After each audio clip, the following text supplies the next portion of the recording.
Prophet Musa, or Moses, peace be upon him, is one of the most significant prophets in Islam. His story, detailed primarily in the Quran, spans his birth, mission, and leadership.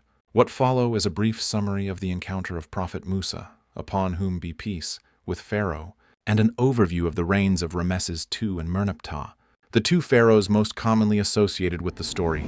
Musa, peace be upon him, was born during a time when the Pharaoh of Egypt oppressed the Israelites, ordering the killing of all newborn Israelite males. To save him, his mother placed him in a basket and set it afloat on the Nile River.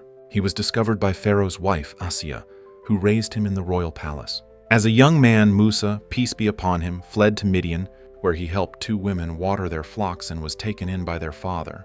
He married one of the daughters and lived in Midian for years. Allah called Musa, peace be upon him, to prophethood while he was traveling with his family. He saw a fire on Mount Sinai, and Allah spoke to him from a burning bush, appointing him as a messenger to confront Pharaoh and free the Israelites. Allah granted him miracles, including his staff turning into a serpent and his hand glowing radiantly. Musa, upon whom be peace, accompanied by his brother Harun, called Pharaoh to worship Allah and free the Israelites. Despite Musa's miracles, peace be upon him, Pharaoh rejected him, accusing him of sorcery.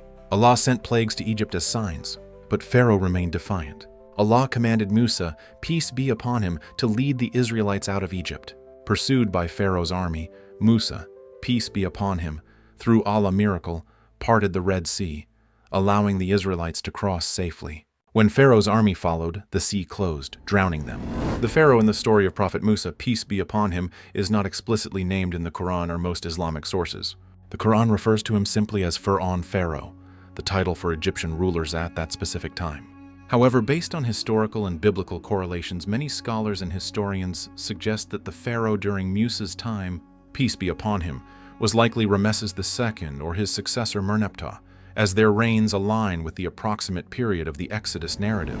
Ramesses II ruled for approximately 66 years, one of the longest reigns in Egyptian history from 1279 to 1213 BCE. Known as Ramesses the Great, he was a prolific builder, responsible for iconic monuments like the temples at Abu Simbel and the Ramesseum.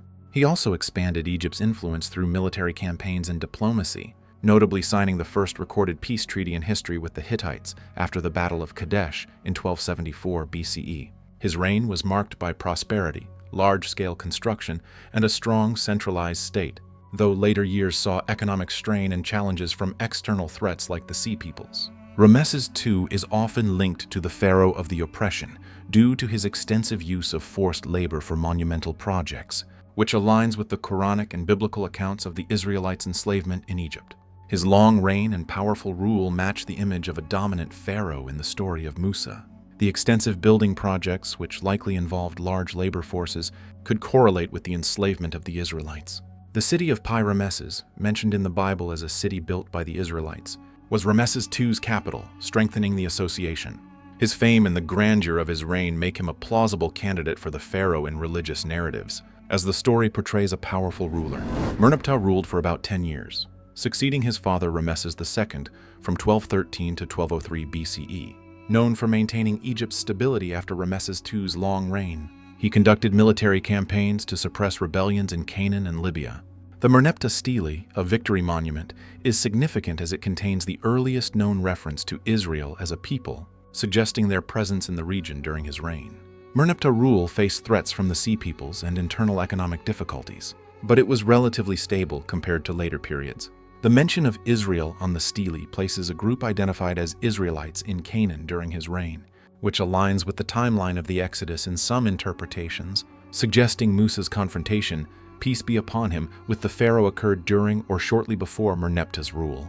Some scholars argue that the Exodus occurred later than Ramesses II's reign, making Merneptah a candidate for the pharaoh of the Exodus. As Ramesses II's son, Merneptah inherited the same political and social system, including the use of labor forces which could still fit the narrative of oppression. The story of Musa, peace be upon him, is generally placed in the New Kingdom period of Egypt, specifically during the 19th dynasty, when Ramesses II and Merneptah ruled.